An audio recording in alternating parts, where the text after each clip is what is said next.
מי מאמין שבית המקדש ייבנה בשנים הקרובות? מה יש שם עכשיו על בית המקדש? אז מה יקרה עם המסגד? ישבר? אם כן פגש בשנה האחרונה ילד ערבי? איפה פגשת ילד ערבי? ליד הכותל. ודיברת איתו? לא, הוא דחף אותי, אבל לא... ומה קורה כשאתם רואים ילד ערבי? מה אתם מרגישים? פשוט זעם. זעם?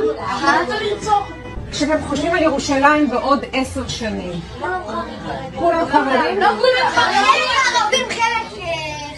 כולם יהודים, ויש גם ערבים שהם... תהיה משיח, הבנתי, כן, מה אתה אומר? שמלחמה, כל הערבים ימותו.